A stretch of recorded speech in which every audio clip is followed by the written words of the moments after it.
Hi friends, ನಮಸ್ಕಾರ. ನಮ್ಮ ಯಜಮಾನ್ರು ನಮ್ಮ ತೋಟದಿಂದ ಬಾಳೆದಿನ್ನ ತಂದು ಕೊಟ್ಟಿದ್ರು. ಬಾಳೆದಿಣ್ಣು ಸಾಂಬಾರನ್ನ ಮಾಡ್ತಾ ಇದ್ದೀನಿ.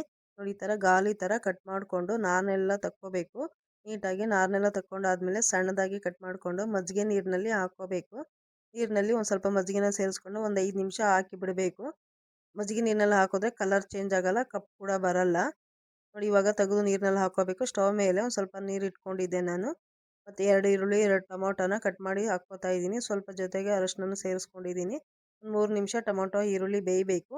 ಅದು ಬೇಯೋವಷ್ಟರೊಳಗೆ ಈ ಕಡೆ ನೀರಿನಲ್ಲಿ ಹಾಕ್ಕೊಂಡಿದ್ದು ಬಾಳೆದಿಂಡೆಲ್ಲ ನಾರು ಬಿಟ್ಕೊಂಡಿರುತ್ತೆ. ನೋಡಿ, ಇದೆಲ್ಲ ನಾರನ್ನೆಲ್ಲ ನೀಟಾಗಿ ತಕ್ಕೋಬೇಕು. ಇದು ತುಂಬ ಆರೋಗ್ಯಕ್ಕೆ ಒಳ್ಳೆಯದು ಬಾಳೆದಿಂಡು. ಅಟ್ಲೀಸ್ಟ್ ತಿಂಗಳಿಗೆ ಒಂದ್ಸತಿ ಸಾಂಬಾರು ಅಥವಾ ಕೋಸಂಬರಿ ಅಥವಾ ಪಲ್ಯ ಮಾಡ್ಕೊಂಡು ತಿಂದರೆ ತುಂಬ ಒಳ್ಳೆಯದು. ಇವಾಗ ಟೊಮೊಟೊ ಈರುಳ್ಳಿ ಸ್ವಲ್ಪ ಬೆಂದಿದೆ. ಜೊತೆಗೆ ಇವಾಗ ಬಾಳೆದಿಂಡು ಸೇರಿಸ್ಕೊಳ್ಳೋಣ.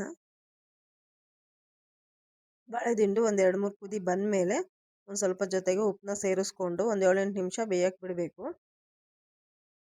ನಾನಂತೂ ಊರಿಗೆ ಹೋದಾಗಲೆಲ್ಲ ಮಿಸ್ ಮಾಡದೆ ತೊಗೊಂಬರ್ತೀನಿ. ಇವಾಗ ಈ ಕಡೆ ಮಸಾಲೆನ ರೆಡಿ ಮಾಡ್ಕೊಳ್ಳೋಣ.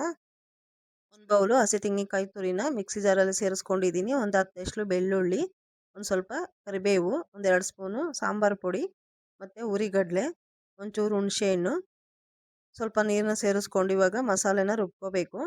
ಇವಾಗ ಬಾಳೆದಿಂಡು ಬೆಂದಿದೆ. ಇವಾಗ ಜೊತೆಗೆ ಮಸಾಲೆನ ಸೇರಿಸ್ಕೊಂಡು ನೀಟಾಗಿ ಮಿಕ್ಸ್ ಮಾಡಬೇಕು.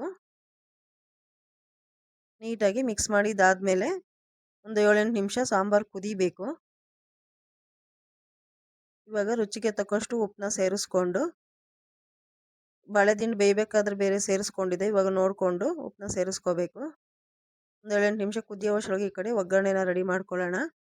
ಒಂದು ಸ್ಪೂನ್ ತುಪ್ಪ ಹಾಕ್ಕೊಂಡು ತುಪ್ಪ ಬಿಸಿ ಆದಮೇಲೆ ಒಂದು ಸ್ವಲ್ಪ ಸಾಸಿವೆ, ಒಂದು 4 ಬ್ಯಾಡಗಿ ಮೆಣಸಿನ್ಕಾಯಿ, ಒಂದು ಸ್ವಲ್ಪ ಕರಿಬೇವನ್ನ ಸೇರಿಸ್ಕೊಂಡು ಮಿಕ್ಸ್ ಮಾಡ್ಕೋಬೇಕು. ಮಿಕ್ಸ್ ಮಾಡ್ಕೊಂಡು ಇವಾಗ ಸಾಂಬಾರಿಗೆ ಸೇರಿಸ್ಕೊಂಡ್ರೆ ಸೂಪರಾಗಿ ಸಖತ್ತಾಗಿರೋಂಥ ಬಾಳೆದಿಂಡು ಸಾಂಬಾರು ರೆಡಿ ಆಯಿತು. ಮುದ್ದೆಗೆ ಅನ್ನೋಕ್ಕೆ ಸಖತ್ತಾಗಿರುತ್ತೆ. Thank you.